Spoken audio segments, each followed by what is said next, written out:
नमस्कार दोस्तों, PW only IAS पर एक बार फिर से आपका बहुत बहुत स्वागत है।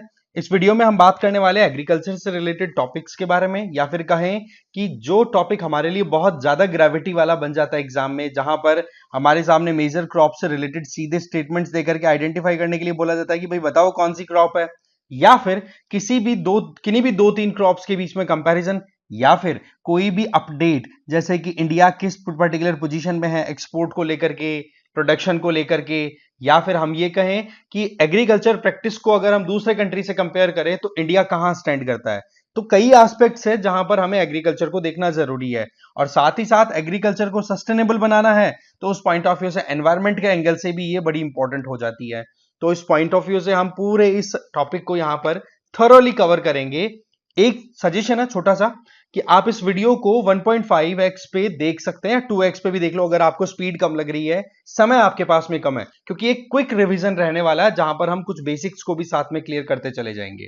ठीक है, तो शुरू करते हैं। देखो, सबसे पहले हम बात करेंगे फीचर्स ऑफ एग्रीकल्चर। अगर हम इंडियन एग्रीकल्चर की बात करें ना, तो सीधी बात है कि यहां पर हमारी पॉपुलेशन का 54% अभी भी एग्रीकल्चर पर रिलाई करता है। ये 2011 सेंसस के अकॉर्डिंग है। वैसे तो 2021 की हो जानी चाहिए थी, बट वो हुई नहीं, तो 11 के हिसाब से हमें काम चलाना पड़ेगा। ठीक है, वैसे एग्रीकल्चर आता किसमें है? प्राइमरी सेक्टर में, इसमें कोई डाउट है नहीं। और आपके पास में 12th क्लास की, राइट, 12th क्लास की जो ह्यूमन ज्योग्राफी वाली बुक है उसमें आपका प्राइमरी सेक्टर बहुत थोरोली अच्छे से बताया हुआ है, राइट।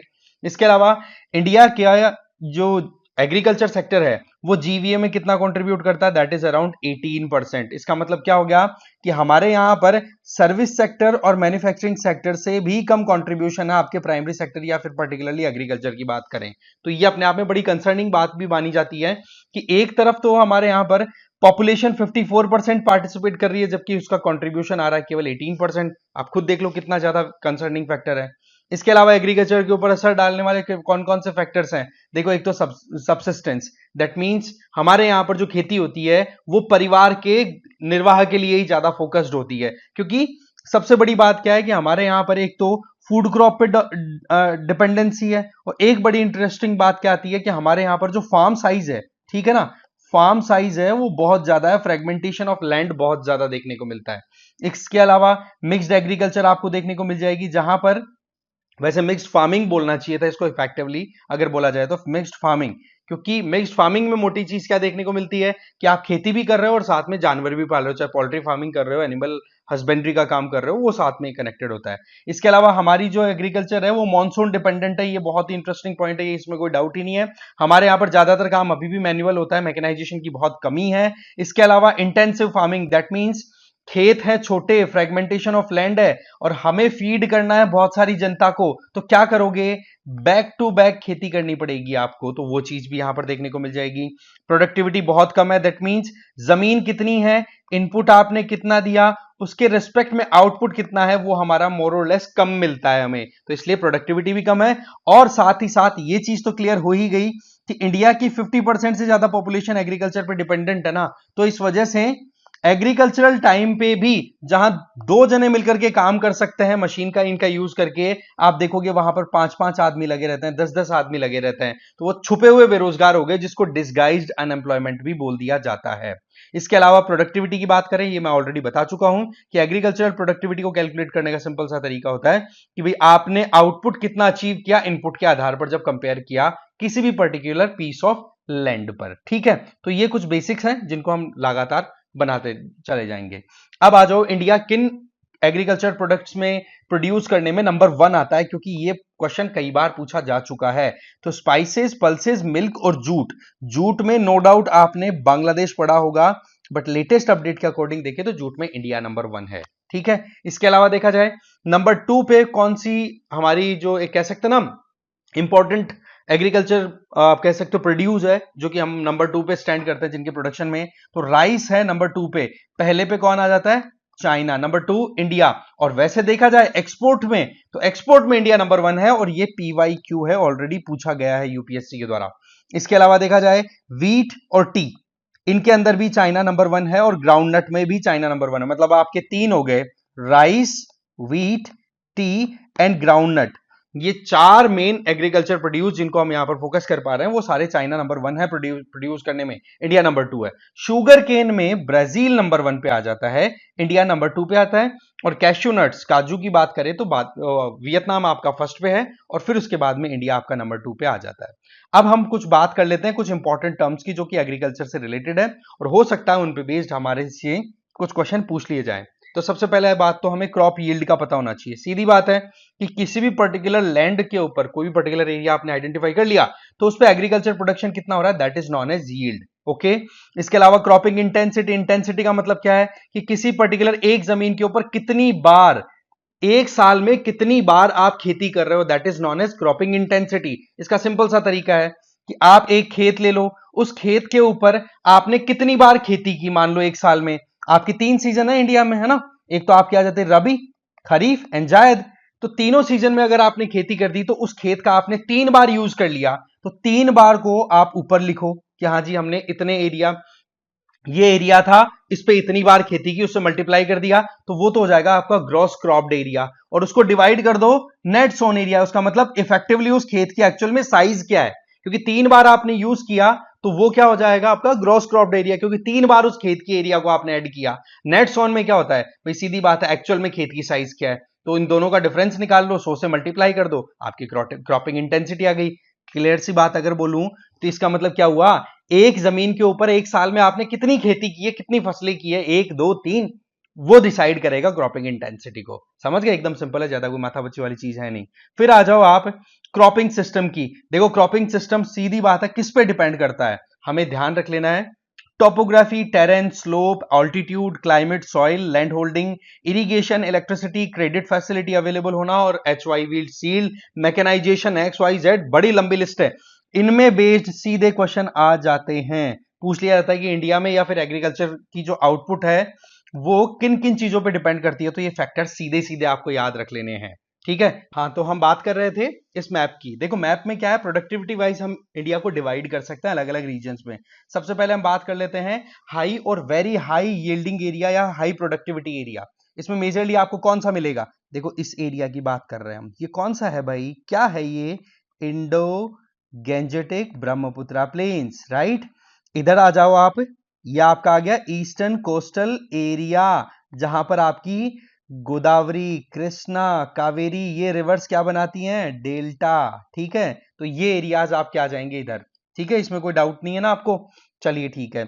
ये आपके हाई और वेरी हाई यील्ड एरिया में आ जाते हैं, जिसमें मेजरली जो स्टेट्स के नेम है वो आपको यहां पर दिए हुए हैं, इसमें कोई डाउट आपको रहना नहीं चाहिए। फिर आ जाओ मीडियम प्रोडक्टिविटी में, सीधी बात है ये जो आपका फर्टाइल एरिया है वेरी हाई और हाई वाला, उसी के बिल्कुल एडजेसेंट एरिया के अंदर आपको मिल जाएगा आपका मीडियम प्रोडक्टिविटी वाला, जिसमें प्लेट्यू आ गया आपके मालवा, तमिलनाडु, गुजरात। बट उसके आसपास में कौन सा एरिया आ गया, उसमें कंप्लीट प्लेट्यू नहीं है, प्लेट्यू उसका मार्जिन है ये, जहां पर आपकी दूसरी तरफ प्लेन एरिया है। तो प्लेन के बाद में एक तरीके का ट्रांजिशन जोन आ गया, ये प्लेट्यू की तरफ हम स्विच कर रहे हैं। फिर इसके बाद में हम आते हैं लो प्रोडक्टिविटी में, आप आ जाओ कंप्लीट प्लेट्यू रीजन में, जिसमें बागेलखंड, बुंदेलखंड, नॉर्थ ईस्ट का, ये यहां पर आप देख सकते हो, ये नॉर्थ ईस्ट वाली पहाड़ी एरिया और साथ में मेघालय वाला एरिया, राइट। तो ये सारे आ जाएंगे लो प्रोडक्टिविटी में।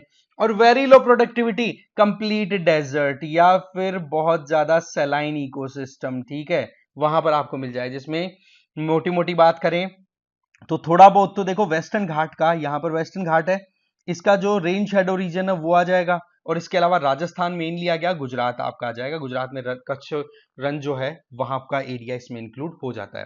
तो कुल मिलाकर के देखा जाए तो प्रोडक्टिविटी वाइज हम मोटा मोटा इंडिया को इस तरीके से क्लासिफाई कर सकते हैं, मुझे नहीं लगता इसमें आपको कोई प्रॉब्लम होगी। बाकी जो एरिया बच गया, अच्छा ये वाला जो एरिया है, ये इधर वाला, ये भी आपका इस वाले में आ जाएगा, मीडियम प्रोडक्टिविटी वाले में। ठीक है, ये ध्यान रख लेना भाई। चलो ठीक है, आगे चलते हैं। आगे अगर चलें तो हमारे लिए इंपॉर्टेंट आ जाती है that is some interesting factors, और वी कैन से कि एग्रीकल्चर के क्या क्या मेथड्स हमारे पास में अवेलेबल हैं। तो सबसे पहले आती है मोनोकल्चर। सीधी बात है, एक खेत है, उसी खेत पर हर साल एक ही तरीके की क्रॉप आप बैक टू बैक करते जा रहे हो, ये अनसस्टेनेबल है, ये अवॉइड करनी चाहिए। मल्टी क्रॉपिंग की बात करें, देखो एक ही खेत है, बट वहां पर एक साथ एक साल के अंदर 2 या 2 से ज्यादा फसलों को एक साथ कर रहे हो। क्यों? क्योंकि इस तरीके की क्रॉपिंग हमारे यहां पर देखने को मिलती है, क्योंकि पॉपुलेशन ज्यादा है और लैंड एरिया है कम, तो आपको मजबूरन ज्यादा खेती करवानी पड़ती है एक ही पीस ऑफ लैंड के ऊपर। तो इसको इंटेंसिव क्रॉपिंग पैटर्न भी बोलते हैं। फिर मिक्स्ड क्रॉपिंग, मिक्स्ड क्रॉपिंग में आपको मैंने बताया आपको कि किस तरीके से यहां पर एक फील्ड के अंदर आप एक से ज्यादा खेती करोगे, पर उसका कोई डेफिनेट अरेंजमेंट नहीं है। इसका मतलब बीज मिक्स किए, गेहूं के साथ में सरसों के मिक्स किए और आपने स्प्रिंकल कर दिया, फेंक दिया दूर दूर, और वो लग गए, लगने के बाद में हो गया जी चलो ठीक है, आपको गेहूं के बीच में सरसों भी उगी हुई दिख जाएगी। तो इस तरीके से मिक्स्ड क्रॉपिंग। इसी के साथ में इंटर क्रॉपिंग भी होती है। इंटर क्रॉपिंग में क्या होता है, इसमें अरेंजमेंट होता है रॉज का, एक क्रॉप एक है, फिर दूसरी दूसरी, फिर पहली, इस तरीके से ये तो सेम हो जाएगी, और इनके बीच में दूसरी क्रॉप और लगा दी, इस तरीके से हो जाती है।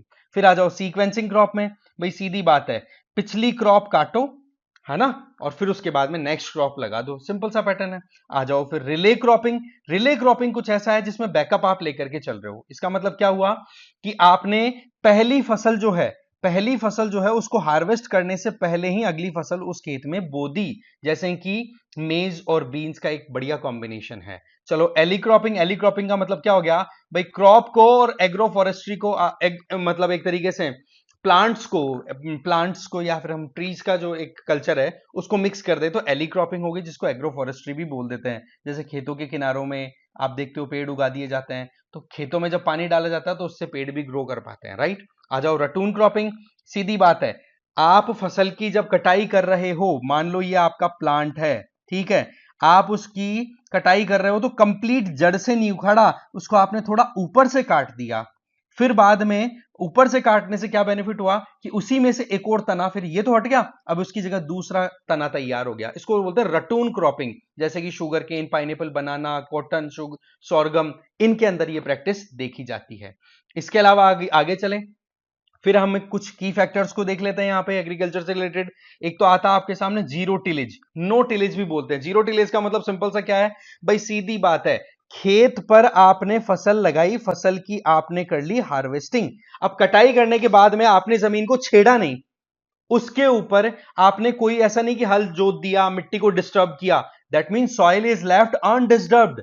इससे क्या होगा कि वहां पर वाटर एब्जॉर्प्शन कैपेसिटी उस पर्टिकुलर सॉइल की इंप्रूव हो जाती है। दूसरा, जब आप सॉइल को छेड़ोगे नहीं, फिक्स है वो अपनी जगह पे, पहली फसल काटी, अब दूसरे के लिए आप सीधा बीज डाल रहे हो, तो इसका मतलब क्या हो गया कि वहां पर सॉइल डिस्टर्ब नहीं होगी, तो इरोजन भी कम होगा और बरसात के साथ में वो पानी भी नहीं बहेगा, राइट, पानी रुकेगा वहां पे। साथ ही साथ इरिगेशन एफिशिएंसी इंप्रूव होगी, क्योंकि कम पानी के अंदर ज्यादा काम आपका डेवलप हो पाएगा। पर यहां पर एक इश्यू आएगा, वो है नाइट्रोजन का, क्योंकि नाइट्रोजन को सॉइल में फिक्स करने के हमने कई मेथड्स देखे। देखिए प्रीवियसली हमने बहुत अच्छे से डिटेल में डिस्कस किया एनवायरमेंट में कि किस तरीके से नाइट्रोजन फिक्सेशन होता है, बट एयर के साथ में अगर इंटरेक्शन ही नहीं हो रहा है इसका मिट्टी का, क्योंकि वहां पर इतना ज्यादा एक होता ना, बीज बोने से पहले खेत को थोड़ा सा एक तरीके से डिस्टर्ब किया जाता है सॉइल को, तो डिस्टर्ब करने से क्या होता है, सॉइल मिक्स हो पाती है वहां के एयर के साथ में, तो वहां पर नाइट्रोजन का फिक्सेशन का एक स्कोप बन जाता है, वो बोला रिड्यूस हो जाता है, इसलिए फर्टिलाइजर आपको डालना पड़ता है। और दूसरा यहां पर इशू आता है कि पुरानी फसल के साथ में जो वीड्स थी, जो खरपतवार थी, वो अब नई वाली के साथ भी ग्रो कर जाएंगी, तो उसका बढ़ने का भी डर बना रहता है। तो ये जीरो टिलेज के कुछ बेनिफिट्स हैं, और क्या होता है जीरो टिलेज ये हमने देखा। अब आ जाओ आप नेक्स्ट में क्रॉप रोटेशन। भाई सीधी बात है, एक जमीन के ऊपर आप बैक टू बैक पहले से प्लान कर लेते हो कि हाँ भाई इस सीजन में हम ये फसल करेंगे, फिर उसमें दूसरा तीसरा, इस तरीके से, जैसे कि मेज बीन, इनका एक कॉम्बिनेशन है, और साथ में आपने दालें लगा ली, लेग्यूम्स का तो बढ़िया एक कॉम्बिनेशन आपको पता ही है कि किस तरीके से नाइट्रोजन फिक्सेशन बैक्टीरियाज इनके अंदर प्रेजेंट होते हैं, जिसके चलते सॉइल की फर्टिलिटी इंप्रूव होती है। तो दालों की खेती तो वैसे रिकमेंड की जाती है कि भाई आप दाल की खेती जरूर किया करें, ठीक है। चलो फिर आ जाओ ड्राई लैंड फार्मिंग। सीधी बात है, अगर रेनफॉल 50 से 75 सेंटीमीटर से भी कम हो रहा है, इसका मतलब लो रेनफॉल वाले एरिया में आप आ रहे हो, ठीक है, तो उस एरिया में अगर आप खेती करते हो तो वहां पर आपको इरिगेशन की जरूरत नहीं पड़ती, that means completely rainfall dependent है, जैसे कि वेस्टर्न राजस्थान में आप खेती देख पाते हो, राइट। तो ध्यान रख लेना, dry land farming. Rain fade farming वही चीज आ गई मोर और लेस, बट हम देखें तो हमारे ज्यादातर जो खेती होती है ना हमारे देश में, उसमें ज्यादातर हिस्सा आप किसके अंडर देखते हो? रेन फेड एरिया के अंदर ही देखते हो, क्योंकि हमारे यहां पर irrigation facility 30 to 40% he develop हो पाई है। इसका मतलब 60 to 70% अभी भी हम कहीं ना कहीं रेन फेड एरिया पे डिपेंडेंट है। दैट मीन्स हम खेती जो करते हैं वो बरसात के भरोसे ही करते हैं, राइट। फिर आ जाओ नेक्स्ट आपका आ जाता है मिक्स्ड फार्मिंग। सीधी बात है, इसमें आप क्या कर रहे हो?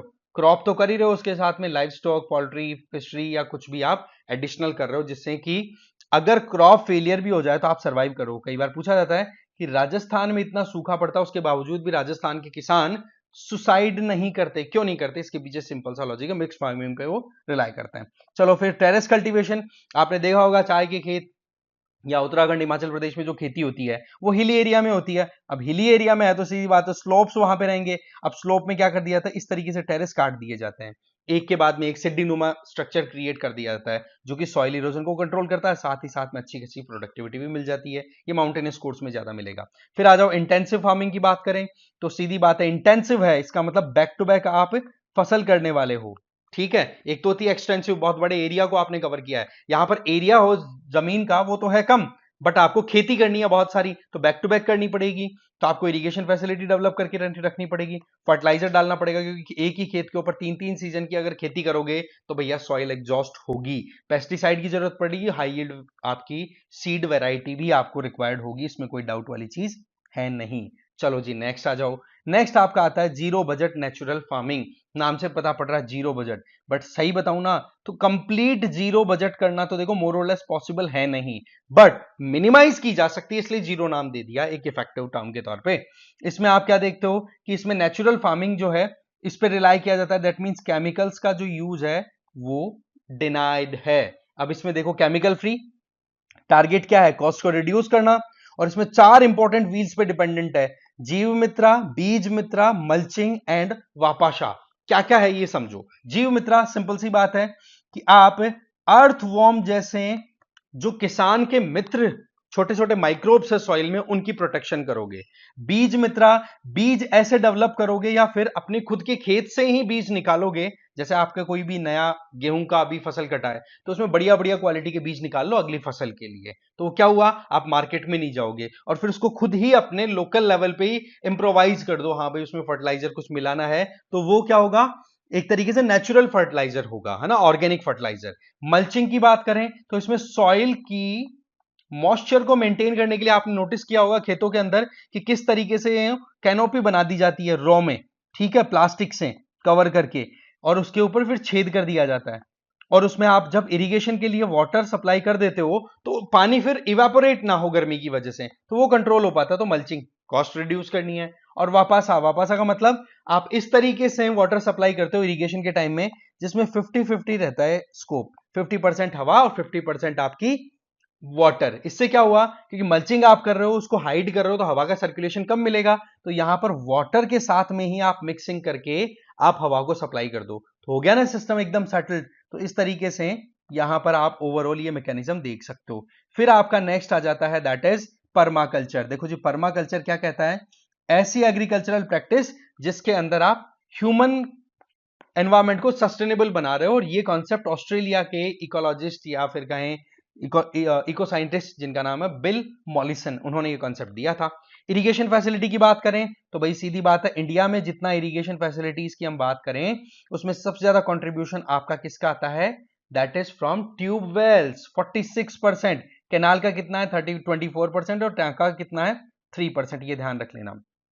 फिर हम बात कर लेते हैं थोड़ा सा nitrogen fixer. That means nitrogen, आपको पता है कि सॉइल की फर्टिलिटी के लिए 3 इंपॉर्टेंट फर्टिलाइजर्स होते हैं या 3 इंपॉर्टेंट न्यूट्रिएंट है, मैक्रो न्यूट्रिएंट जिनको बोलते हैं ना, बाकी तो माइक्रो तो और भी बहुत सारे होते हैं, मैक्रो मतलब जिनकी बहुत ज्यादा जरूरत है, NPK nitrogen, phosphorus and potassium. तो ऐसे में नाइट्रोजन की सप्लाई या नाइट्रोजन की फिक्सिंग सॉइल में करना जरूरी है जिससे कि उसकी फर्टिलिटी मेंटेन हो सके। तो उसके लिए क्या है? देखो बैक्टीरियाज है ना, वो बड़ा हेल्पफुल काम किया करते हैं, जिसमें राइजोबियम का तो नाम बार बार आपने सुना होगा कि जो दालें उगाई जाती हैं लेग्यूम्स, उनकी जड़ों के अंदर गांठें लगी रहती हैं और उन गांठों में ये बैक्टीरिया प्रेजेंट होता है जो क्या करता है? एटमॉस्फेयर से नाइट्रोजन लेकर के और अलग अलग नाइट्रोजन के वेरिएंट्स बना देता है, जो कि फिर बाद में प्लांट अपनी रिक्वायरमेंट के अकॉर्डिंग यूटिलाइज कर लेते हैं। और इस चीज को हम नाइट्रोजन साइकिल में ऑलरेडी बहुत डिटेल में डिस्कस भी कर लिया है। ठीक है, ये एक तरीके का सिंबायोटिक रिलेशन है, that means plus plus relationship है। कैसे भाई, सीधी बात है, जड़ में रहने की जगह मिल रही है बैक्टीरिया को, तो घर किसने दिया? प्लांट ने। और प्लांट को उस बैक्टीरिया ने बना करके दे दिया नाइट्रोजन, यूजफुल नाइट्रोजन। ठीक है, तो वो क्या हो गया? फूड। तो एक तरीके से दोनों के लिए बेनिफिट हुआ कि नहीं, एक ने घर दे दिया, एक ने खाना दे दिया, साथ मिलकर रहते हैं, जिंदगी एकदम आसान। अब इसमें देखो, नाइट्रोजन फिक्सेशन के दो मेथड्स आपको या दो तरीके आप देख सकते हो। एक तो ऑक्सीजन की प्रेजेंस में एरोबिक, और एक होती है ऑक्सीजन की एब्सेंस में अनएरोबिक। ये कैसे होता है? देखो, एरोबिक करने वाले तो एजिटोबैक्टर, एजोमोनास और एजोस्प्रिलियम। ठीक है, नाम याद रख लेना। एजो वर्ड आ गया, दैट मींस एरो। ठीक है, एरोबिक।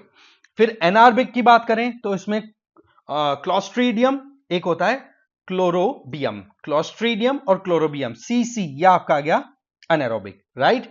और एक और है बैक्टीरिया का variant, that is facultative anaerobic. That means अगर ऑक्सीजन प्रेजेंट है तो वो एरोबिक वाला काम कर देंगे, और ऑक्सीजन की एब्सेंस है तो एनएरोबिक वाला भी काम कर देंगे। इसका मतलब मल्टीटास्किंग है ये तो भाई। तो इनमें कौन से हैं? इसमें बैसिलस और इशेरिशिया, ये दो इंपॉर्टेंट आपके बैक्टीरियाज हो गए। तो एक में तो एज आ गया आपका, एक में आपका सी आ गया, सी एच या सी को या क्लो, और बाकी बच गए वो आपके चले गए फैकल्टेटिव एनारोबिक में। Clear?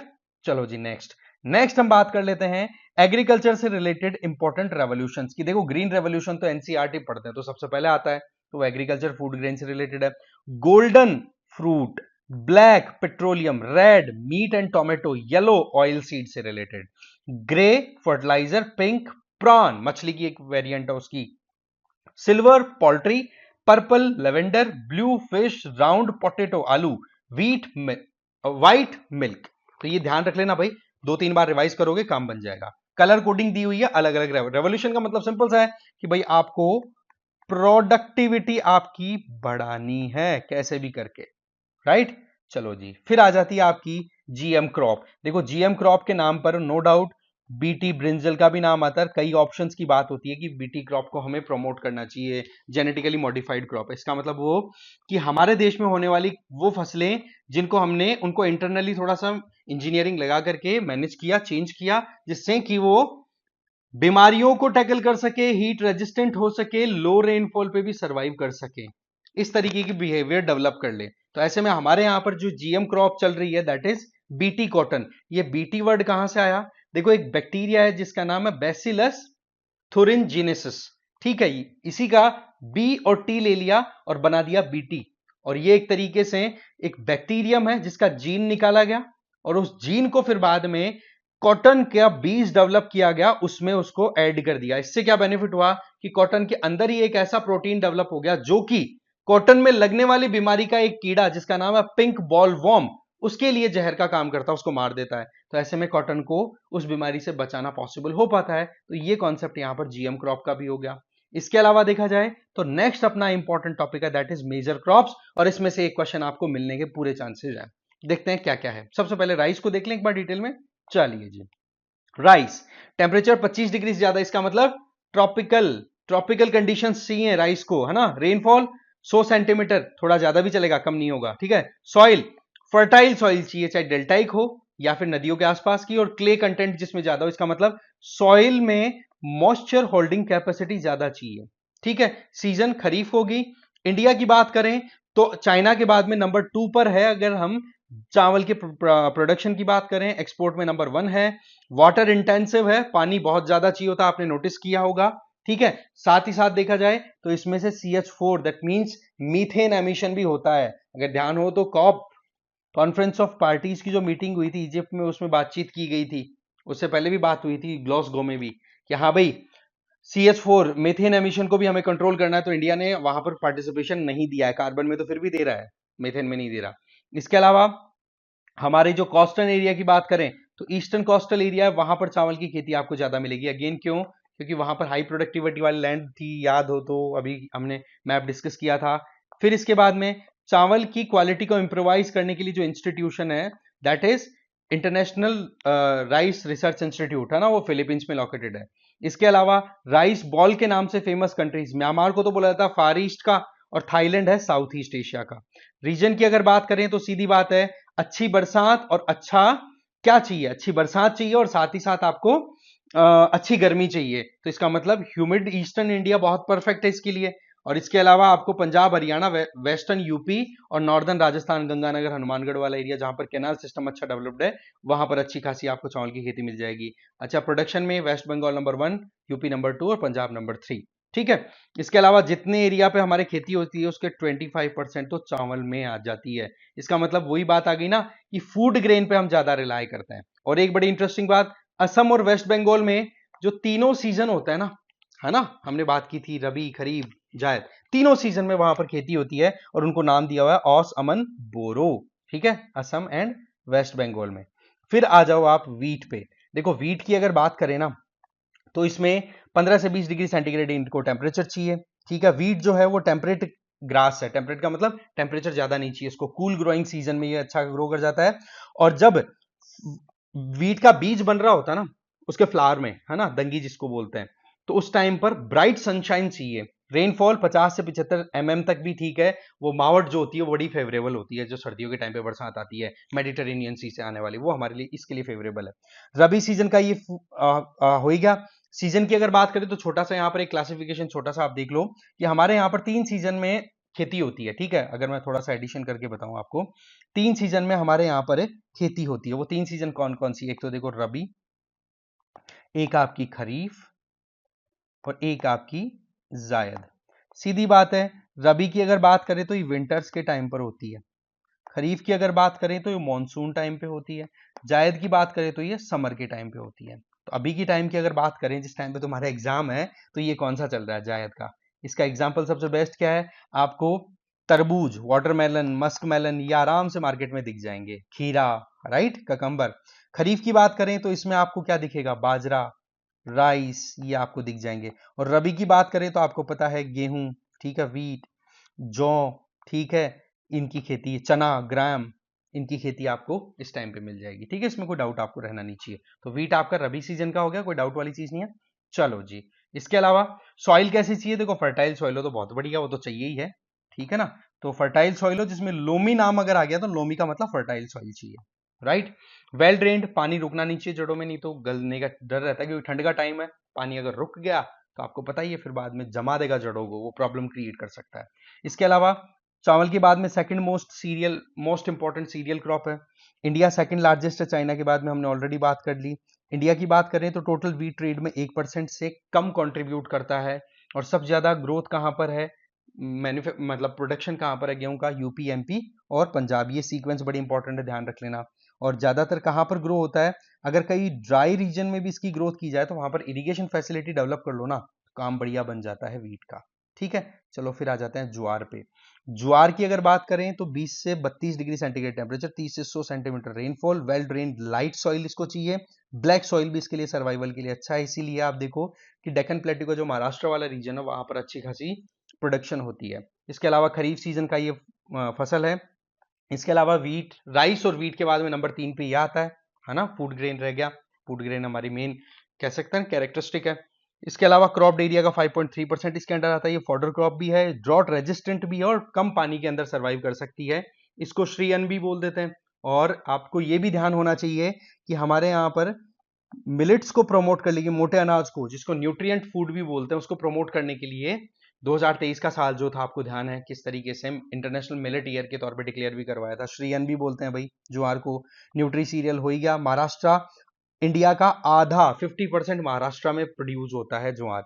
Indian Institute of Millet Research ये हैदराबाद में लोकेटेड है। और वहां पर महाराष्ट्र के अलावा और इंपॉर्टेंट स्टेट्स की बात करें जहां ज्वार की खेती होती है, वो है कर्नाटका, एमपी, आंध्र प्रदेश, उत्तराखंड एंड तेलंगाना। एक चीज हमें ध्यान रख लेनी है कि जो कोर्स ग्रेन है, दैट मीन्स मोटा अनाज है ना, उसकी जो खेती होती है, उसकी अगर बात करें तो कर्नाटका सबसे आगे है, राजस्थान दूसरे पे, महाराष्ट्र तीसरे पे है। ठीक है, कि कर्नाटका में आपको बाजरा, ठीक है, रागी, ज्वार, इनकी खेती तीनों की मिल जाएगी। और राजस्थान में बाजरा बहुत डोमिनेट करता है, जो कि आगे आएगा, उसको हम डिटेल में देखेंगे। ये देख लो आपके सामने है। फिर हम बात कर लेते हैं बाजरा की। देखो जी, बाजरा 25 से 30 डिग्री सेंटीग्रेड और 40-45 सेंटीमीटर रेनफॉल भी हो जाए तो इसका मतलब वेस्टर्न राजस्थान में भी अच्छी खेती होती है। और ये ड्राईलैंड एरिया पे होने वाली खेती है ना। सॉइल की क्वालिटी भी ठीक नहीं है तो भी बाजरा उग जाता है। इसकी इसकी जो सॉइल होगी उसकी ड्रेनेज क्वालिटी अच्छी होनी, पानी रुकना नहीं चाहिए, ठीक है, पोरस जमीन होनी चाहिए। खरीफ सीजन आई गया, ड्रॉट रेजिस्टेंट है, ये तो राजस्थान का नाम आता है, आपके दिमाग में आना चाहिए। राजस्थान 44% प्रोड्यूस करता है बाजरा, फिर यूपी, हरियाणा, महाराष्ट्र और गुजरात आ जाते हैं। चलो नेक्स्ट की अगर बात करें, फिर आ जाता है आपका रागी। रागी की बात की जाए तो ये red shallow black Sandy loamy soil, that means ये आपके डेक्कन प्लेट्यू वाले एरिया में अच्छी खासी प्रोडक्शन है। खरीफ सीजन है, रेन फेड क्रॉप है, कर्नाटका इसमें मेन है, बाकी महाराष्ट्र, उत्तराखंड, तमिलनाडु और आंध्र प्रदेश में इसमें आ जाता है। फिर आ जाओ मेज पे। मेज को क्वीन ऑफ सीरियल भी बोलते हैं क्योंकि ये कहने का मतलब रबी और खरीफ दोनों सीजन में भी होता है, और इसमें सॉइल क्वालिटी अगर थोड़ी बहुत भी कहते हैं ना इंफीरियर भी हो ना तो भी मेज की खेती की जा सकती है, इसलिए थोड़ा सा ये इजी रहता है। तो 20 से 27 डिग्री सेंटीग्रेड टेम्परेचर, अगेन कौन सा टेम्परेट एंड सब मतलब ट्रॉपिकल एंड सब ट्रॉपिकल दोनों तरह के क्लाइमेट में हो सकता है। ऑल्टरनेट स्पेल्स में आपको रेनफॉल चाहिए, रेनफॉल ज्यादा नहीं, थोड़ा थोड़ा हो जाए और थोड़ी बहुत नमी छोड़े और बाकी निकल जाए पानी। सनी वेदर ज्यादा सर्वाइवल के लिए स्कोप क्रिएट करता है। रेड और ओल्ड एल्यूवियल जिसको हम बांगड़ बोलते हैं उसमें भी अच्छी खासी खेती हो जाती है इसकी। चलो इसके अलावा सब ट्रॉपिकल का मैंने बताई दिया आपको। खरीफ और रबी, रबी सीजन में आपको बिहार में खेती होती हुई दिख जाएगी। रबी का मतलब विंटर्स के टाइम पे बिहार में मेज की खेती होती है। इसके अलावा फूड एंड फॉडर दोनों, मतलब आदमी भी खा सकता है, मनुष्य भी खा सकता है और एनिमल भी खा सकते हैं, जानवर भी खा सकते हैं। इसके अलावा एथेनॉल, बायोफ्यूल ये मैन्युफैक्चर करने में काम आने वाला है, ठीक है। इसके अलावा आप देखोगे बाकी जो कोर सीरियल्स हैं उनके कंपैरिजन में इसकी एक यील्डिंग जो है वो ज्यादा मिलेगी आपको। इसका मतलब एक जमीन के ऊपर कम इनपुट के साथ में भी अच्छा खासा प्रोडक्शन दे जाता है अगर आप मक्के की खेती करते हो तो। ऑल ओवर इंडिया में इसकी खेती होती है छोड़ करके नॉर्थ ईस्ट इंडिया और ईस्टर्न इंडिया, ठीक है। थोड़ा सा अगर देखा जाए तो ईस्ट इंडिया में देखो, वैसे तो बिहार आ गया, बिहार में खेती होती है, बट मोटी अगर बात करें तो नॉर्थ ईस्ट इंडिया में आपको इतना ज्यादा देखने को नहीं मिलेगा। इसके अलावा लीडिंग स्टेट्स में कर्नाटका, मध्य प्रदेश एंड महाराष्ट्र आपको यहाँ पे इंक्लूड होते हुए दिख जाएंगे। फिर आ जाओ आप पल्सेज में, दालों की बात कर लेते हैं। देखो जी, दालों में ड्राई कंडीशन, अब सीधी बात है, हम हमारे देश में हम ज्यादा प्रमोट करते हैं हाँ भाई वेजिटेरियन डाइट्स को आप इनटेक किया करो, तो सीधी बात है वेजिटेरियन के लिए आपको प्रोटीन के लिए सबसे बड़ा सोर्स जो मिलेगा वो मोर और लेस दाल से ही हम लोग काम चलाते हैं। तभी देखा करो खाने में सुबह या शाम में एक बार तो दाल आपको मिल ही जाएगी, ठीक है। इसके अलावा देखा जाए ये खरीफ सीजन में तो देखो तुड़, उड़द और मूंग और मसूर ये चार आ जाती है। रबी सीजन में ग्राम और पी। अब ये ग्राम और पी रबी सीजन में no doubt number of pulses कम है, बट जो हमारी प्रोडक्शन है ना दालों की वो ज्यादातर रबी सीजन में होती है। इंडिया की बात करें तो लार्जेस्ट प्रोड्यूसर भी है दालों का और कंज्यूमर भी है, ध्यान रखें। इसके अलावा दालें सीधी बात है ड्राई कंडीशन में होने की बात कर रहे हैं तो इसका मतलब रेनफॉल के ऊपर भी काम चल जाता है, इरिगेशन ज्यादा इनको जरूरत पड़ती नहीं है। फिर आ जाओ आप 2/3 ग्राम और तुर की अगर बात करें, ठीक है ना, तो इंडिया जो है वो 2/3 प्रोड्यूस करता है। इसका मतलब चने में और तुर की प्रोडक्शन में इंडिया नंबर 1 है, सीधी बात ही आ गई। नाइट्रोजन फिक्सेशन में राइजोबियम, नाइट्रोजन फिक्सेशन का मैकेनिज्म हमने ऑलरेडी देख लिया, एरोबिक, एनारोबिक और फैकल्टेटिव अरेबिक, ठीक है, एनारोबिक, राइट। इसके अलावा टोटल एरिया की अगर बात करें इंडिया में तो उसमें 11% आपका, आप मोटा मोटा देख लो, दालों के अंदर आ जाता है। रबी के टाइम पे जो प्रोडक्शन होती है वो खरीफ के कंपैरिजन में ज्यादा होती है, बता चुका हूं मैं आपको।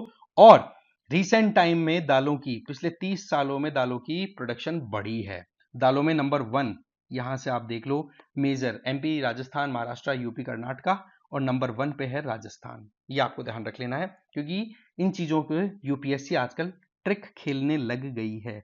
चलो फिर नेक्स्ट पे आ जाओ। नेक्स्ट है ऑयल सीड। देखो ऑयल सीड में ग्राउंड नट खरीफ सीजन में होता है, सेजमम खरीफ आप कह सकते हो एक तरीके से मिल जाता है ना सेजमम के अंदर। इसके अलावा कैस्टर सीड की बात करें, ठीक है, खरीफ और रबी दोनों में मिल जाएगा आपको, ठीक है। इसके अलावा देखा जाए तो सेजमम जो है वो खरीफ सीजन में तो होता है नॉर्थ में और रबी सीजन में होता है साउथ में। इसका मतलब सीधी बात है खरीफ में नॉर्थ और रबी के टाइम पे साउथ, इसका मतलब ये क्या हुआ भाई, सीधी बात है ये मोटा मोटा खरीफ सीजन का ही होगा। इसका मतलब इसको हॉट वेदर चाहिए, ये हो गया इसका मतलब, राइट। इसके अलावा लिंसीड, मस्टर्ड, सरसों की बात करें रबी सीजन का, मैंने बताया गेहूं के साथ में उगाने की बात की थी, मिक्स क्रॉपिंग की जब बात की थी, right. Groundnut second largest producer India, rapeseed third largest producer India. Men oil seeds की बात करें तो इनमें आपको groundnut, rapeseed, mustard, soybean and sunflower देखने को मिल जाएंगे। इसमें अगर प्रोडक्शन वाइज अगर कैटेगरी करें या फिर हम रैंकिंग डिसाइड करें कि रेपसीड सबसे ज्यादा कौन प्रोड्यूस करता है, तो Rajasthan, MP, Haryana. Sunflower UP number 1 पे आ जाता है। और टोटल ऑयल सीड की बात करें तो राजस्थान नंबर 1 पे आ गया। ठीक है, सोयाबीन में एमपी और महाराष्ट्र लीडिंग रोल प्ले किया करते हैं। ठीक है, अब आ जाओ आपके कॉटन पे। कॉटन की बात करें तो इसको व्हाइट गोल्ड भी बोलते हैं। सीधी बात है, ये खरीफ के टाइम पे बोया जाता है बट लंबा टाइम लेता है, तो जब तक कटाई होती है ना तब तक विंटर्स आ जाती हैं। तो इनको क्या चाहिए कि 180 से 210 दिन फ्रॉस्ट फ्री डेज चाहिए, जाड़ा नहीं पड़ना चाहिए, नहीं तो वो बर्बाद कर देगा कॉटन को। 50 से 80 सेंटीमीटर रेनफॉल हो तो काम चलेगा। ब्लैक सॉइल रेग्यू डेक्कन वाले एरिया में जो होती है वो इनके लिए बेस्ट सुटेबल है, जो कि बहुत बार आपने पढ़ लिया होगा। खरीफ सीजन की क्रॉप है, ये बता दिया मैंने मोटा। हार्वेस्टिंग नो डाउट रबी के टाइम पे होती है, रबी सीजन जब हो जाए, पर एक लंबा टाइम लेती है ये, राइट। इसके अलावा देखा जाए तो हमारे यहाँ पर 4 टाइप की, जो पूरी दुनिया में 4 टाइप की कॉटन वेरिएंट मिलते हैं, वो चारों की खेती हमारे यहाँ पर होती है। एशियन कॉटन के 2 वेरिएंट है, इजिप्शियन के 1, अमेरिकन कॉटन का 1। इंडिया की बात करें तो सेकंड लार्जेस्ट प्रोड्यूसर है कॉटन का, ध्यान रखें, और लार्जेस्ट कंज्यूमर है। कंजम्पशन तो सबसे ज्यादा है, तभी तो देखो कॉटन की इनकी प्रोडक्शन हमारे यहाँ पर अच्छी खासी होती है। इसके अलावा जड़ें इनकी ज्यादा गहरी जाती नहीं है, तो सीधी बात है मिट्टी पर पकड़ भी अच्छी नहीं होती, इस वजह से सॉइल इरोजन का डर बना रहता है। इसके अलावा रेन फेड एरिया के अंदर आपको ज्यादा खेती मिलेगी as compare to irrigated area, right. Cotton की हम बात कर रहे हैं। इंडिया को होम ऑफ कॉटन भी बोला जाता है। कारण क्या है? इंडस वैली सिविलाइजेशन, वर्ल्ड की one of the oldest civilisation में हम कॉटन के एविडेंसेस देखते हैं, और वर्ल्ड का 25% कॉटन हमारे यहां पर प्रोड्यूस होता है। फिर आ जाओ आप बोलार्ड फर्स्ट, बोलार्ड सेकंड, ये जीएम कॉटन के वेरिएंट्स हैं, राइट, जो कि मोर और लेस किसने डेवलप किए हैं? बेयर एजी, इस कंपनी का नाम याद रख लेना भाई, ठीक है। फिर आ जाओ आप, गुजरात में सबसे ज्यादा है, महाराष्ट्र में नंबर 2 और तेलंगाना, ये सारा डेक्कन प्लेट्यू के आसपास के एरिया है जहां पर ब्लैक सॉइल आपको मिल जाएगी। कॉटन यार्न की बात करें, धागा जो बनता है, उसमें सबसे ज्यादा आगे कौन आता है? आपका तमिलनाडु। और लार्जेस्ट कॉटन टेक्सटाइल इंडस्ट्री की बात करें तो वो आपको कहां मिलेगी? मुंबई में, ठीक है, ध्यान रख लेना, मुंबई में टेक्सटाइल इंडस्ट्री की हम बात कर रहे हैं, कंफ्यूज नहीं होना है। चलो फिर नेक्स्ट आ जाता है आपका जूट। जूट की बात करें तो इसकी climatic condition warm and humid, again tropical ये क्रॉप हो गया। 25 से 30 सेंटीग्रेड टेम्परेचर पे सर्वाइव कर जाता है, 100 से 200 सेंटीमीटर रेनफॉल।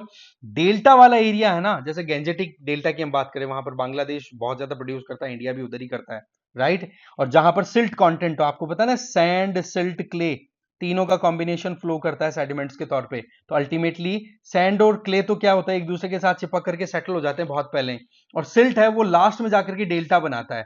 तो जहां पर आप देखते हो डेल्टा फॉर्मेशन हो रहा है, वहां पर सिल्ट का जाना पॉसिबल हो पाता है, और वहां पर आपको इसकी खेती होती हुई मिल जाएगी जूट की। ये खरीफ सीजन में होने वाली खेती है। वेस्ट बंगाल में 50% अकेला इंडिया का जूट का प्रोडक्शन वेस्ट बंगाल में हो जाता है, 50%। इसके अलावा असम, उड़ीसा, बिहार ये और आ जाते हैं। इसके अलावा ये एरिया जो है वो लोअर गंगा प्लेन्स है, अपर गंगा प्लेन मतलब यूपी वाला एरिया ये आ जाएगा, उत्तराखंड वाला, और फिर बाद में बिहार, वेस्ट बंगाल, ये आपका इंक्लूड हो जाता है आपका लोअर गंगा प्लेन्स में। इसके अलावा देखा जाए तो लार्जेस्ट प्रोड्यूसर, यहां पर आपको ये करेक्शन कर लेना है, this is not Bangladesh, this is India, right. Fibre crop है, इसको गोल्डन फाइबर के नाम से भी जाना जाता है, राइट। चलो ठीक है, अब हम बात कर लेते हैं शुगर केन की। देखो शुगर केन पे मोटी मोटी बात करें ना, तो इस पे बेस्ड क्वेश्चन कई बार आ चुके हैं, तो इसको हमें बिल्कुल भी लाइट नहीं लेना है। देखो शुगर केन ये भी एक तरीके की ट्रॉपिकल कंडीशन में सर्वाइव करने वाली क्रॉप है।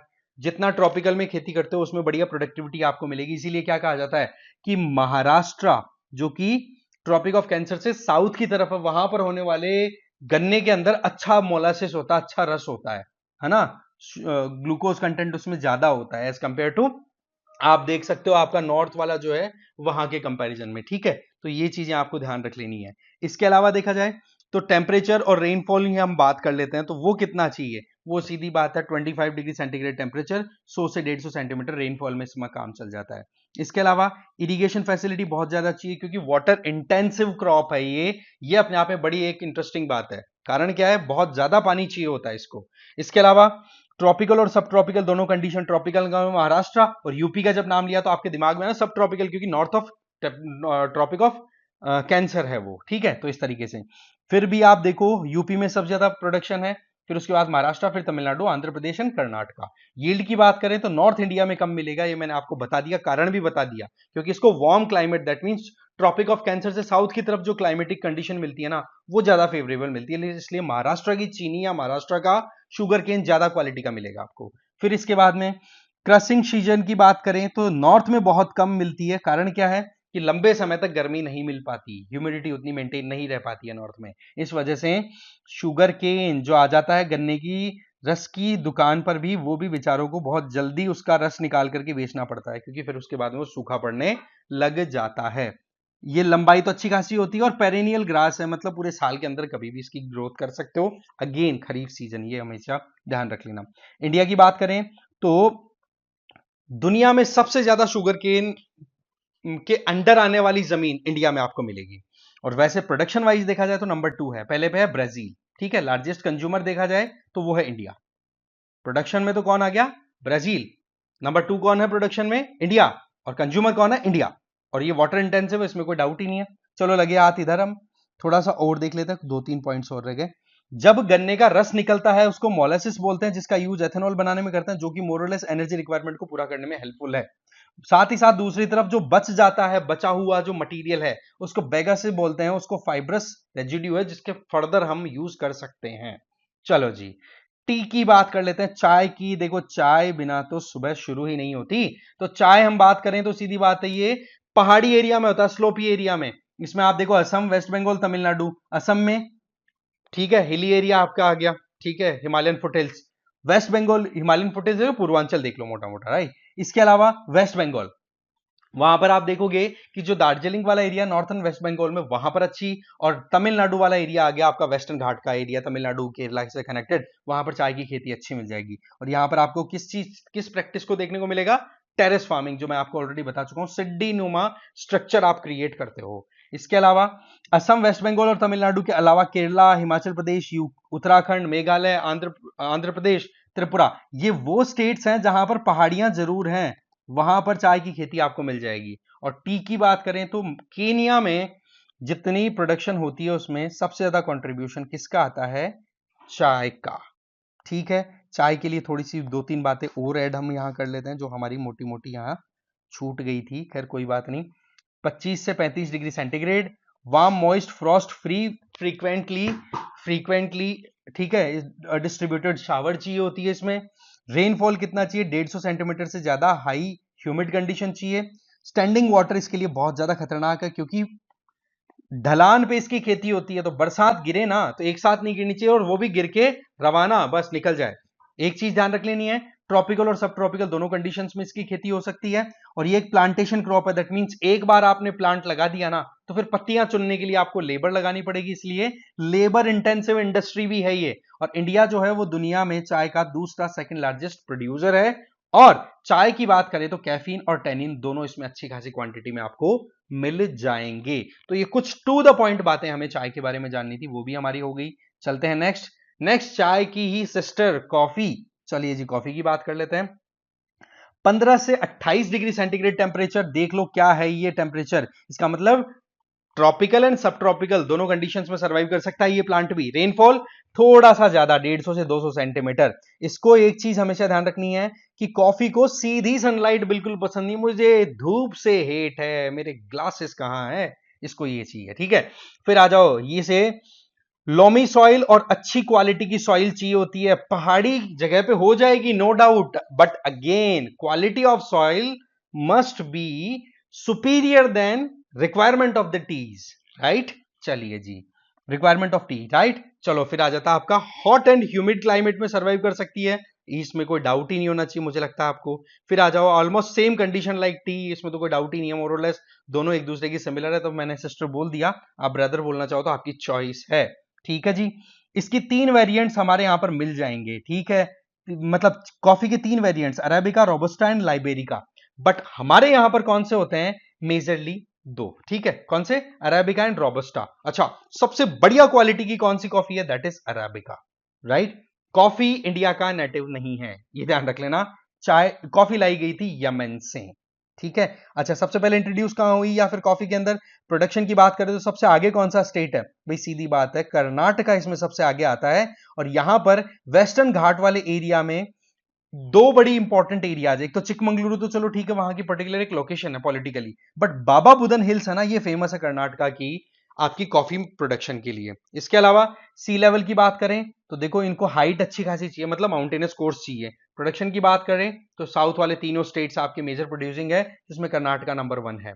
अफ्रीका में आइवरी कोस्ट नाम से एक कंट्री है वेस्टर्न रीजन में, वो मेजर प्रोड्यूसर है कॉफी का। और ब्राजील में एक पोर्ट है सेंटोस पोर्ट, वो उसको तो बोलते हैं कॉफी पोर्ट ऑफ वर्ल्ड, दुनिया में कॉफी अच्छी खासी एक्सपोर्ट करता है।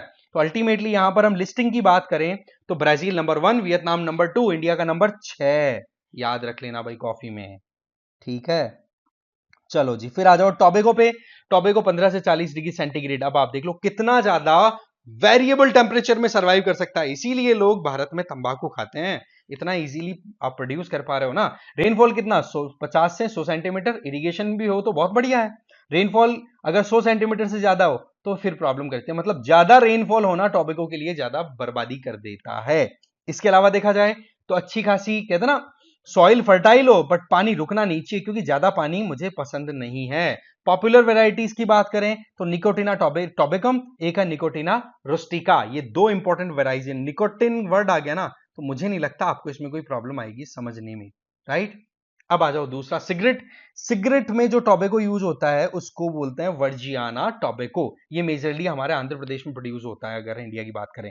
इसके अलावा टोबैको में गुजरात नंबर 1 पे है, राइट। बाकी आंध्र प्रदेश, कर्नाटका, तमिलनाडु, ये बाकी स्टेट्स आते हैं। फिर आती है बात रबर की। देखो रबर जो है वो वार्म ह्यूमिड क्लाइमेट में सर्वाइव करने वाला है, 35 डिग्री से ज्यादा टेम्परेचर चाहिए, और रेनफॉल शानदार। इसका मतलब 200 सेंटीमीटर से रेनफॉल आपको कहां मिलेगी भाई, ये आपको या तो कंप्लीट एक केरला वाले एरिया में, नीलगिरी वाले एरिया में, या फिर नॉर्थ ईस्ट में चले जाओ, या अंडमान निकोबार वाले एरिया में चले जाओ, यहां पर मिलेगी, यहीं पर आपको खेती मिलेगी। इसका मतलब क्लाइमेट कैसी होगी, इक्वेटोरियल, जहां पर हर दिन बारिश मिले। ट्रॉपिकल में भी थोड़ा सा सर्वाइव कर जाता है। इंडिया थर्ड लार्जेस्ट प्रोड्यूसर है नेचुरल रबर का, और हमारी जितनी रिक्वायरमेंट है उसका 40% तो हम इंपोर्ट से पूरा करते हैं भाई। ये बड़ी इंटरेस्टिंग बात आ गई, बड़ी थोड़ी सी, कई बार इंडिया जब पीछे जाता है तो आपको भी लगता होगा कि यार पीछे हैं। खैर कोई बात नहीं, सारी चीजों में आगे होना पॉसिबल भी नहीं है, अदरवाइज फिर अपने आप को आप सेल्फ सफिशिएंट समझ लोगे, और सेल्फ सफिशिएंसी फिर आपको आप आइसोलेट कर सकती है, चांसेस हैं। खैर आगे आ जाइए। ओके, केरला 78%, नंबर 1 तमिलनाडु और कर्नाटका, ये मेजर आ गए। बाकी अंडमान निकोबार और मेघालय, इसमें तो मैंने पहले आपको वैसे ही बता दिया कि कहां पर कैसी इक्वेशन मिलेगी। इक्वेटोरियल क्लाइमेट बोल दिया तो कहां मिलेगा भाई, वेस्टर्न घाट के सदर्न रीजन में, नॉर्थ ईस्ट में, अंडमान निकोबार में, उसके अलावा कोई है ही नहीं हमारे इक्वेटोरियल। ध्यान रखना आपकी इंडियन ज्योग्राफी वाला जो क्लाइमेट वाला पोर्शन है वो अच्छे से कवर्ड होना चाहिए, वेजिटेशन उसके साथ में, सॉइल उसके साथ में, फिर देखो आप कैसे खेलते हो एग्रीकल्चर में, राइट। वैसे दुनिया में वर्ल्ड में सबसे ज्यादा बड़ा प्रोड्यूसर मलेशिया है, और एक्सपोर्टर भी मलेशिया है, इसमें भी आपको कोई डाउट नहीं होना चाहिए। अब हम बात कर लेते हैं कुछ इंपॉर्टेंट फाइनल पॉइंटर्स की, और इन पॉइंटर्स के साथ में फिर आपका ये वीडियो जाएगा खत्म। क्या है भाई, देखो एग्रीकल्चर एक्सपोर्ट में दुनिया का जितना एक्सपोर्ट है उसमें इंडिया का कंट्रीब्यूशन 2021 में 2.4% रहा, जो कि मोर और लेस $50 बिलियन। इसका मतलब हम ज्यादा सिग्निफिकेंटली कंट्रीब्यूट नहीं करते हैं। दूसरी तरफ फर्टिलाइजर सब्सिडी की बात करें, देखो इसको लेकर के फार्मर्स ने प्रोटेस्ट किया। डिमांड ये थी कि भाई सभी फसलों पर हमें फर्टिलाइजर सब्सिडी प्रोवाइड करो, तो सब्सिडी वाला मुद्दा इंपॉर्टेंट हो जाता है ना। तो देखो हमारे यहां पर सबसे ज्यादा यूज होता है यूरिया, क्योंकि नाइट्रोजन का कंटेंट हमारी सॉइल में बहुत ज्यादा कम मिलता है, तो ऐसी परिस्थितियों में यूरिया आपको अप्लाई करना पड़ेगा। यूरिया एक इंपॉर्टेंट सप्लायर के तौर पे काम करता है नाइट्रोजन। वैसे यूरिया की बात करें तो इसको कार्बामाइड भी बोल दिया जाता है, जिसके 4 बेसिक एलिमेंट्स हैं, carbon, hydrogen, nitrogen and oxygen. और आप देखोगे कि जितनी सब्सिडी गवर्नमेंट की तरफ से फार्मिंग में दी जाती है, जिसमें फर्टिलाइजर बहुत बड़ा कंट्रीब्यूटिंग पार्ट प्ले करते हैं, उसमें 65% तो अकेला यूरिया के लिए जाता है। दूसरी तरफ हम अगर देखें तो यूरिया जितना जिस कॉस्ट के ऊपर प्रोड्यूस होती है, जिस कॉस्ट के ऊपर हमें मंगवानी होती है, इंपोर्ट किया हुआ है, दैट इज गवर्नमेंट को बियर करना है। अब उसमें से आप सब्सिडी देकर के और फिर बाद में फार्मर्स को अवेलेबल कराते हो यूरिया। इसका मतलब यह हुआ कि हम यहां पर मैकेनिज्म देखते हैं कि गवर्नमेंट जो है वो सब्सिडी सीधा प्रोड्यूसर को या इंपोर्ट करने वाले ट्रेडर को सीधा सप्लाई करती है, और फिर उसके बाद में फार्मर्स को एक रिड्यूस्ड एमआरपी के ऊपर यूरिया मिलती है। और इसी वजह से क्या होता है, यूरिया अंधाधुंध तरीके से यूज की जाती है बिना कोई सोचे समझे यार, इस वजह से हमारी सॉइल्स की क्वालिटी भी बिगड़ रही है। इसके अलावा यूरिया के अलावा डायमोनियम फॉस्फेट और म्यूरिएट ऑफ पोटाश, डीएपी और एमओपी, ये भी यूज होता है। इनमें नाम से पता है, डाई अमोनियम फॉस्फेट, फॉस्फेट ठीक है, फॉस्फोरस NPK, पी आ गया। And muriate of potash, potash का सिंबल क्या होता है, पोटेशियम K। तो इनकी रिक्वायरमेंट को पूरा करने के लिए भी तो हमें फर्टिलाइजर चाहिए, तो इनको हम कैसे देखें, इन पे सब्सिडी का मैकेनिज्म कैसे काम करता है। भाई सीधी बात है, यहाँ न्यूट्रिएंट बेस्ड सब्सिडी होती है। इसका मतलब फर्टिलाइजर जब मैन्युफैक्चर किया जा रहा है तो उसमें फॉस्फोरस एंड पोटाश की क्वांटिटी क्या है, अकॉर्डिंगली फिर गवर्नमेंट सब्सिडी देती है। इसी चीज के लिए कहा जाता है, बोले यूरिया को भी हमें न्यूट्रिएंट बेस्ड सब्सिडी के अंडर लाना चाहिए, जिससे क्या होगा कि लोग बिना सोचे समझे यूरिया को यूज नहीं करेंगे, और वहां पर सब्सिडी जब एकदम कंट्रोल्ड मैनर में मिलेगी, हाँ जी नाइट्रोजन इतना है, आप नाइट्रोजन के लिए लेके जा रहे हो तो नाइट्रोजन के अकॉर्डिंग यूरिया पे आपको सब्सिडी मिलेगी, तो फिर लोग सोच समझ करके पहले सॉइल टेस्ट कराएंगे, फिर यूरिया को यूज करेंगे या फिर DAP या MOP को यूज करेंगे। बिना सोचे समझे नाइट्रोजन सप्लाई नहीं देंगे, प्रॉब्लम हो जाती है, नाइट्रोजन पोल्यूशन हो रहा है सॉइल में, राइट। इसके अलावा आइडियल कॉम्बिनेशन की बात करें NPK की, तो दोस्तों याद रख लेना है 4:2:1 का रेशियो चलता है। और इंडिया की बात करें तो हम फर्टिलाइजर कंजम्पशन में नंबर 2 पे है, पहले पे है चाइना। प्रोडक्शन की बात करें तो नंबर 3 पे है, और हमारी जो 8 कोर इंडस्ट्रीज है उनमें एक फर्टिलाइजर इंडस्ट्री भी आ जाती है। फिर आ जाओ इरिगेशन में, देखो इरिगेशन फैसिलिटी हमारे यहां पर ज्यादा इतनी डेवलप्ड नहीं है, बट जितना डेवलप्ड है उसमें 94.58% के लगभग तो माइनर प्रोजेक्ट्स का ही अपना कंट्रीब्यूशन है, मेजर और माइक्रो का इतना नहीं होता, वो डिपेंड करता है साइज पे, ठीक है। 2 हेक्टेयर है उससे कम जमीन के ऊपर अगर आप पानी डालने की व्यवस्था कर रहे हो, that is minor irrigation project, right. इसी तरीके सरफेस वाटर की बात करें तो 5.2% के फैसिलिटी हमारे पास में अवेलेबल है, जैसे नदियों से इनसे जो इरिगेशन होती है, बाकी हम डिपेंड किस पे करते हैं ज्यादा, ट्यूबवेल्स पे, राइट। इसके अलावा जितना हमारे पास में एग्रीकल्चर के लिए इरिगेशन फैसिलिटी उसमें प्राइवेटली ऑन्ड तो ज्यादा है 96.6, और गवर्नमेंटली ऑन्ड है केवल 3.4%। फॉस्फोरस सेक्टर की बात कर लेते हैं साथ ही साथ। इंडिया फॉस्फोरस का बहुत बड़ा इंपोर्टर है, क्योंकि हमारे यहां पर फॉस्फोरस के सोर्सेज नहीं है। फॉस्फोरस के लिए आपके चाहिए रॉक फॉस्फेट के रिजर्व्स, जो कि मोर और लेस राजस्थान और MP के अलावा पूरे देश में कहीं नहीं दिखाई देते।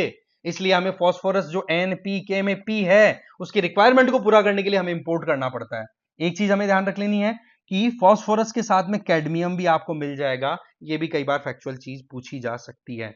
फिर हम बात कर लेते हैं MSP की। देखो जी, मिनिमम सपोर्ट प्राइस की जब बात आ जाती है ना, तो फार्मर्स का प्रोटेस्ट तो हम कैसे भूल सकते हैं। भाई सीधी बात है, इसमें क्या पॉइंट था कि सबसे पहली चीज तो 1967 में ये शुरू हुई थी, है ना। दूसरी तरफ MSP डिक्लेयर होती कब है, मान लो अभी जून महीना चल रहा है, तो अब मॉनसून सीजन के टाइम पे मॉनसून स्टार्ट होगा, तो कौन सी सीजन स्टार्ट होने वाली है, खरीफ। तो अब गवर्नमेंट को जल्दी से जल्दी खरीफ सीजन के लिए MSP डिक्लेयर कर देनी है, और वो किस बेसिस पर डिक्लेरेशन होगा, एक कमीशन है, commission for agricultural cost and price, CACP। वो क्या करेगा, अपनी तरफ से पूरा एक प्लान तैयार करेगा, टोटल 22 क्रॉप्स है उनके लिए, और फिर वो रिकमेंडेशन देगा किसको, cabinet committee on economic affairs को, और वो फिर बाद में फाइनल अनाउंसमेंट करेगी कि हाँ भाई अब की बार हम किस पर्टिकुलर क्रॉप को कितना हम MSP डिक्लेयर कर रहे हैं। MSP का मतलब ये हो गया कि मिनिमम सपोर्ट प्राइस की, हाँ भाई मार्केट में जब कोई भी प्रोड्यूस बिकने आ रहा है जिसकी MSP डिक्लेयर्ड है, तो वो मार्केट में जितनी डिक्लेयर्ड MSP उससे कम रेट में नहीं बिकेगा, राइट। वहीं पर शुगर केन के लिए FRP डिक्लेयर होती है, जिसको बोलते हैं फेयर एंड रेम्यूनरेटिव प्राइस। इसका मतलब ये हो गया कि खेत से काटा गन्ना पहुंचाया मिल में, और मिल ऑनर की ये रिस्पॉन्सिबिलिटी है कि हाँ भाई जितनी FRP गवर्नमेंट की तरफ से डिक्लेयर कर दी गई उसके अकॉर्डिंग फार्मर को पेमेंट किया जाए, जिससे कि उसकी लागत है वो निकल जाए। अब सवाल ये आता है कि MSP को लेकर के इतना बतंगड़ क्यों। देखो गवर्नमेंट अलग तरीके से कैलकुलेट करती है, स्वामीनाथन कमीशन ने अपनी तरफ से एक अलग अप्रोच बताई थी MSP कैलकुलेट करने की, और फार्मर्स की डिमांड है वो वहां पर हम क्लियर करते हैं। सबसे पहली चीज MSP कैलकुलेशन होती कैसे, इसमें 3 इंपॉर्टेंट कॉस्ट आ जाती हैं, एक तो A2, एक है FL, और एक आप C2 देख लो। तीन इंपॉर्टेंट पैरामीटर्स इनको समझते हैं। सबसे पहले A2 का मतलब होता है डायरेक्ट कॉस्ट, जैसे बीज खरीद रहे हो आपने, फर्टिलाइजर खरीदा, पेस्टिसाइड खरीदा, डायरेक्ट कॉस्ट। फैमिली लेबर जिसके लिए आपको पेमेंट नहीं मिल रहा है पर हो तो रही है ना मेहनत, वहां पे सर्विस तो दी जा रही है, तो वो फैमिली लेबर बोल दी जाएगी। और जब direct cost that means A2 और उसमें आपने फैमिली लेबर को ऐड कर दिया, उसमें फिर आपने रेंट, क्योंकि जमीन आप ले रहे हो तो हो सकता है उसका कुछ किराया विराया कुछ तो लागत आती होगी, कुछ उधार लिया तो इंटरेस्ट भी दे रहे हो, अगर उसको इंक्लूड कर दो तो वो आपकी बन जाएगी C2, जिसको बोलते हैं कॉम्प्रिहेंसिव कॉस्ट, राइट। अब देखो MSP कैलकुलेशन। एमएसपी कैलकुलेशन जो गवर्नमेंट करती है वो करती है A2 प्लस FL के बेस पे, A2 प्लस FL के बेसिस पे। उसमें ये इंटरेस्ट और ये चीजें इंक्लूड नहीं करती, क्योंकि गवर्नमेंट अपनी तरफ से इंटरेस्ट जो है वो किसान क्रेडिट कार्ड के इनके आधार के ऊपर दे देती है। वैसे भी ज्यादा कुछ माथापच्ची नहीं रहती है, बहुत कम इंटरेस्ट या लो या मोर और लेस जीरो इंटरेस्ट रेट के ऊपर वो फैसिलिटी अवेलेबल कराती है। तो गवर्नमेंट तो क्या है कि जितना कॉस्ट ऑफ प्रोडक्शन है, कॉस्ट ऑफ प्रोडक्शन का मतलब A2 प्लस FL को कॉस्ट ऑफ प्रोडक्शन बोलते हैं, उसका 1.5 गुना तक गवर्नमेंट देने के लिए रेडी और दे रही है, राइट। जबकि स्वामीनाथन कमीशन ने यह रिकमेंड किया था कि C2 का मतलब क्या हो गया आपका A2 plus FL plus rent interest और ये दूसरी जो लागत है वो भी इंक्लूड करो, तब C2 हुआ उसका 1.5 गुना। इसका मतलब क्या हुआ कि रेंट इंटरेस्ट वाला जो फैक्टर है ना वो गवर्नमेंट अभी इंक्लूड नहीं कर रही, जिसके लिए वो प्रेशर बनाने की कोशिश करते हैं, कौन? Farmers, right. और गवर्नमेंट का ये कहना है कि भाई तुम्हें लोन हम सस्ते में दे ही रहे हैं। दूसरी तरफ अगर देखा जाए तो रबी और खरीफ दोनों सीजन के लिए आप देखते हो आपकी एमएसपी डिक्लेयर होती है, इसका मतलब साल में 2 बार, राइट। अब खरीफ के लिए होने वाली है ही, चलो ठीक है, या फिर हो चुकी होगी प्रोबेबली, ठीक है। चलो फिर आ जाओ आप वैरायटी ऑफ क्रॉप्स की बात कर लेते हैं। इसमें क्या है DBW 187, DBW 222 ये हीट रेजिस्टेंट वीट वेरिएंट है। पूसा सॉफ्ट आपकी इंडिया की पहली वीट वेराइटी है। RH-T13 ये drought resistant semi dwarf wheat का जीन है। PR-23 राइस की वेराइटी है जो चाइना ने डेवलप की है। पूसा 44 पैडी वेराइटी राइस की वेराइटी है। GM मस्टर्ड को डेवलप किया है दिल्ली यूनिवर्सिटी के अंडर में काम करने वाले centre for genetic manipulation of crop plants के द्वारा। And last but not the least that liquid nano urea, इसका मतलब यूरिया का यूज हमारे यहां पर बहुत ज्यादा होता है क्योंकि नाइट्रोजन हमारी सॉइल में है कम, तो क्यों ना हम नाइट्रोजन की एफिशिएंसी को इंप्रूव करें, यूरिया की एफिशिएंसी को इंप्रूव करें। तो क्या किया जाए, इसका मतलब पानी के साथ मिक्स करके नैनो यूरिया को सप्लाई करें, जिससे कि कम से कम क्वांटिटी में हम मैक्सिमम एफिशिएंसी गेन कर सके। तो इस चीज को प्रमोट करने के लिए ये इसकी मैन्युफैक्चरिंग के लिए एक प्लांट लगाया गया है गुजरात के कलोल में। तो कुल मिलाकर के अगर देखा जाए तो हमने यहां पर एग्रीकल्चर के बहुत बड़े सेगमेंट को बहुत जल्दी करने की कोशिश की है। इसके अलावा भी आपके पास में करंट वाला जो पोर्शन है वो बच रहा है ना, वो आप मेरे हिसाब से कर चुके होंगे। ये स्टैटिक का रिवीजन था जो हमें बहुत क्विकली करना था। आई होप आपको ये वीडियो अच्छा लगा होगा। Thank you very much.